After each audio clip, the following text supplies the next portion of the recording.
In this example from Summer 14 Paper 41, we are going to look at the calculation for binding energy and binding energy per nucleon number and use our understanding of how the binding energy graph look like to comment whether a reaction is energetically possible.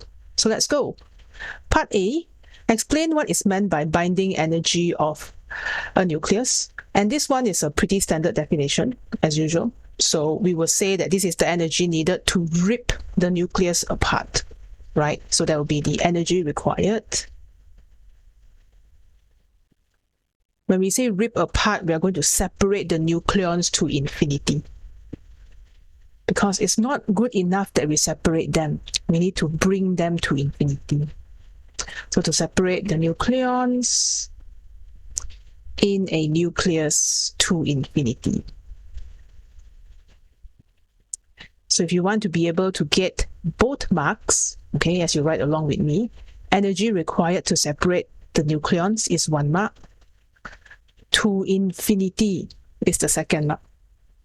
All right, so that is the understanding of binding energy. We are going to rip apart the nucleus. Okay, part B. Data for masses of some particles are given by this diagram. Okay, so I just want to remind you that when you are calculating anything in this chapter, you have to reserve all the significant figures. So if they give you 6 significant figures, you gotta stick to it. If they give you this many, you have to stick to it. The entire telephone number. Okay, do not round your answers prematurely until the very end, because when it comes to the size of a nucleus and the mass of a nucleus, these numbers are very small. So every single figure counts. All right, so you're given some data. The energy equivalence of 1 U, so when the mass defect is 1 atomic mass unit, the energy release is 930 mega eV. Okay, calculate the binding energy in mega eV of our tritium nucleus. So tritium is an isotope for hydrogen. You can tell from the symbol, it still ticks after the symbol H. But this tritium is a hydrogen that consists of 1 proton and 2 neutrons. Okay, so generally for students who are not so good in chemistry, I highly recommend you write the binding energy chemical equation. All right, so this tritium 31H will be separated to infinity, 1 proton, so 11p, plus 2 neutron, 10n. So you can see the mass number is balanced. 3 is 1 plus 2 times 1. And the, let me highlight for you. Mass number is balanced. This 3 is 1 and 2 times 1. Okay. And the other number, which is the proton number, is also balanced. 1 is 1 plus 2 times 0. All right. So that's what we have right now. We're going to now look at this one and find the mass defect. So when it comes to mass defect, right, because when we calculate binding energy, there's one and only one equation. Our good old equation, very famous from our friend Einstein, E is equal to delta mc squared. Okay, so this delta m is your mass defect. We're going to first look for delta m. You want to calculate all of them together, that's also okay. But I much prefer to find the mass defect first and then substitute into Einstein's equation so that in case there's a calculation error, I can double check easily. So we're going to take the mass of the reactant minus the mass of the product. You want to find the mass difference. So I'm going to just label them. So let's say the proton and neutron. This is the M2 or final mass. Okay. And this one, the reactant is Mi. Okay. So I will take Mf minus Mi. Okay. So we can copy the data from here. So we have proton as 1.00728. We have 1 proton, 2 neutrons, 2 times 1.00867. And this entire number, we will minus the initial initial reactant of, which is the tritium nucleus, 3.01551. All right. So again, do not round, do not do premature rounding. Okay, so after calculator, that answer now is 9.11 times 10 to the power of -3. but this is U, okay? All of these are in the atomic mass unit U. So we're going to continue now and put this inside the E is equal to mc square equation. So the binding energy E will be equal to the mass defect, 9.11 times 10 to the power of negative 3 UC square. So 1 UC square, or 1 energy equivalent of U, this one can be written as 930 mega eVolt. All right, so this will be E. So if you want to know the proof of why it's 930 mega eVolt and why we can multiply this, which is also a common question, make sure you refer to the lecture lah. Right, so then now your binding energy will be equal to 9.11 times 10 to the power of negative 3 multiplied by 930 mega eVolt. So just multiply by 930. And that would give you 8.47 MeV. Okay, so try to stick to the value that they've given to you. Although it may not be the most accurate value, it's good enough for the question. So this is your 3 marks. Okay, so first mark is when you calculate the mass defect by showing the substitution of the correct nucleus. So this substitution is correct. Final answer is correct. Okay, you're at the delta M, leading to 8.47. Easy marks, guys. This is an easy chapter. Okay, moving on. Total mass of the separate nucleons that make up your polonium is this. Calculate the binding energy per nucleon. Okay, so now we not just want to rip polonium apart. We're going to take that energy needed to separate polonium and divide by the number of nucleon inside polonium. All right. So to continue this part, I'm just going to repeat the same process again, which is to write out the binding energy reaction, so to speak, for 21084 PO.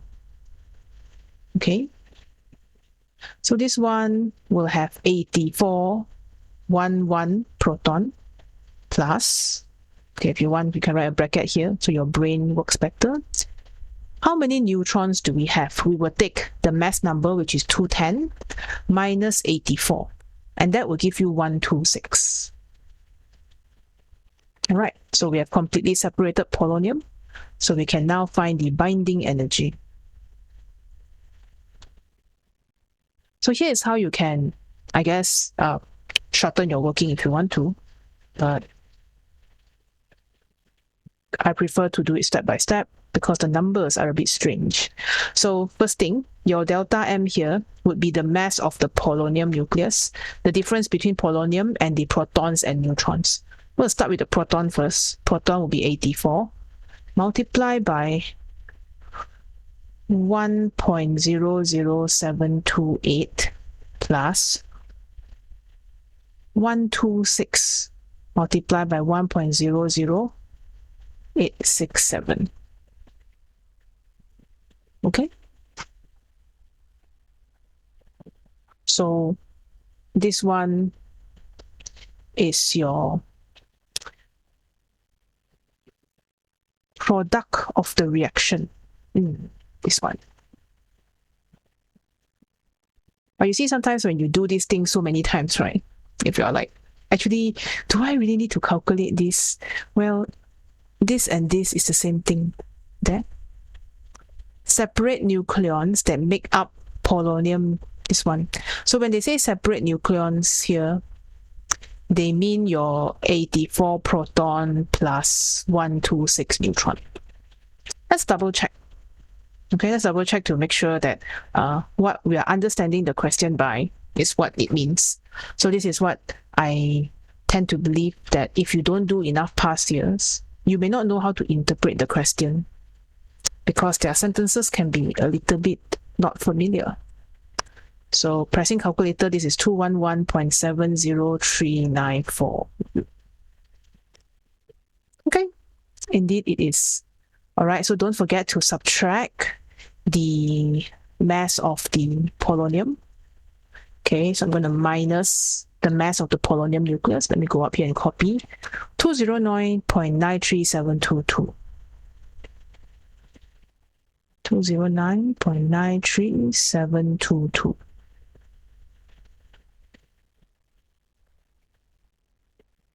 All right. So what we learn here is sometimes in order to save you your time, the question will be a bit helpful. And in this case, they were helpful to give you the data for the separate nucleons. But sometimes students will get confused with this number and then they put this here. And then when they minus the mass defect, they get 0. Okay, so please read the question carefully. Understand that separate nucleons are the protons and the neutrons not together. But polonium itself makes up the whole nucleus that is together. So you should subtract these two mass differences. Okay, so I'm going to minus this by 209.93722. That would give me 1.76672. Preserve all the numbers. Okay, do not round until the very end. And finally, we will use our E is equal to mc squared, delta mc squared. So your binding energy now, by the way, they want binding energy per nucleon number, right? So I can take BE per nucleon number, which is, let's rewrite this, BE per nucleon number. So it's BE over A. Okay, so this will be delta mc squared divided by the nucleon number, which is A. All right, so that would give us 1.76672 UC squared. So immediately I can multiply by 930 mega evolt divided by your 210. Okay, so the nucleon number A210 is represented up here. Okay, and if you are wondering where this 930 come from, I've mentioned this before. You can go and watch the lecture where we prove this number, where 1U is equivalent to 930. So 1.76672 is U is how many mega evolt you just multiply. There. 1U is worth this much energy. 1.76672U is worth how much energy? Just multiply. Okay, so let me put this here. Then if we press our calculator, 930 divided by 210, this will give us 7.824, but 3SF is good enough. Okay, you can write more, it's not a problem. So just a reminder here, I will write in red. When it comes to this one, never round until final answer. Okay, do not round numbers like this until final answer, because we're talking about the nucleus. Changes are very small. You take away one of the significant figure, it will affect this final answer. All right, so that is the first part, learning how to calculate binding energy for two different cases and finding the binding energy per nucleon number. All right, let's look at part C now. Part C, it says here, one possible fission reaction is your good old uranium-235 decaying into Ba and Kr. Okay, so right now, this Ba is barium. If you don't know the name, you can stick to the symbol. That is okay. And this one is krypton. Remember krypton? It is Superman's kryptonite. Okay, this is your uranium-235. All right, so by reference to binding energy, explain without any further calculation why this fission is possible. Okay, so think about reactions. Okay, nucleus that are not stable, they always want to be more stable. So I would know that this is energetically possible if barium and krypton is collectively more stable than uranium. But how would I know that? Well, I can answer that using binding energy. Okay, so just to remind you how that graph looked like for binding energy per nucleon number, it looks something like this. Let me zoom out a bit so you can see. All right, so this is the binding energy per nucleon number graph. Okay, and we know everybody wants to be iron. Okay, iron is the best element to be because it is 56, it is the most stable, it has the highest binding energy per nucleon number. The higher the binding energy, the more energy you need to rip apart the nucleus. So that means the nucleus is more stable, right? So let's think about 235. 235 is here, pretty much at the tail end of your binding energy per nucleon number graph. So this 235 here, this one here, this is not very stable. Okay, your krypton is here, 84, I believe. Let me check the number. Oh, this krypton is 92. Okay, fine. Krypton is 92, meaning 92 is somewhere here. It doesn't have to be an exact value, but 92 is here. Okay, and where is barium? Barium is 141. 141 is, I guess, somewhere here. Okay, but they ask you to use binding energy, or not binding energy per nucleon. Just binding energy. Okay, so if I just take the binding energy for either barium or krypton, they are not going to be as much as uranium because they don't have that many nucleons. Only the total binding energy will be greater. Okay, so basically you are trying to form an argument. You're trying to argue that Ba and Kr is more stable than uranium using binding energy, not binding energy per nucleon number. So we'll say if it's more stable, it means the total binding energy is greater. It is harder to separate. If you want to separate all of barium and all of krypton, I will need more energy than separating all of uranium. Okay, so total is the keyword. Total binding energy. Remember, binding energy is the energy required to separate the nucleus. So the total binding energy for both, if you don't know the name barium, you could use the symbol, but I know. So barium and krypton is greater than the binding energy for uranium alone. Okay, so the term binding energy for both barium and krypton greater than uranium is 1 mark. And finally, to get the last mark, we need to mention total. All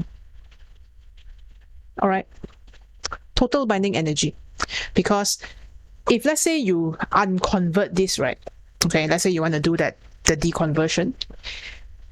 You go and take barium, which is 141, whatever this energy is. I guess I can go and pull up some numbers just to satisfy ourselves.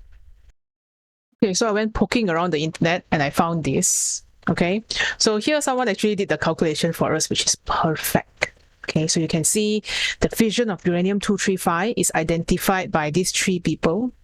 I think they are German people. Okay, this was around the World War II era. So uranium-235 consisting of 92 protons and 143 neutrons, binding energy of around 9.6 mega eV per nucleon. Okay, so this is mega eV per nucleon. But you want the total binding energy. So the total binding energy of 235 times this one is 1786. I'm going to write this down here. Uranium's binding energy is 1786. You can calculate if you want using the data that you can find from internet, but I'm just going to run with this data. Okay, the products of barium and krypton. What about the products? Products of barium and krypton, 141 times of 8.3 and 92 times of 8.5 sum up to 1952. So one is 1786 and these two together is 1952. So this is what they mean by total binding energy. Because on its own, let's say you take 141 times 8.3 or 92 times 8.5, it will not be able to be bigger than 235 times 7.6. Okay, so the uranium that becomes barium plus krypton, this is 235 times 7.6. And this energy, binding energy, not binding energy per nucleon, this is binding energy per nucleon 7.6. Convert to binding energy means we multiply by the number of nucleons again. Barium and chromium all together, this one is barium 141 times 8.3 and krypton is 92 times 8.5. Okay, so we find that this is bigger. If this is bigger, it means that this one is more stable. So by comparing the binding energy, you can see which one is more stable. Uranium was less stable. The combination of the fission products, which is barium and krypton, is more stable. And you argue based on binding energy. Total binding energy of these two is bigger than uranium alone.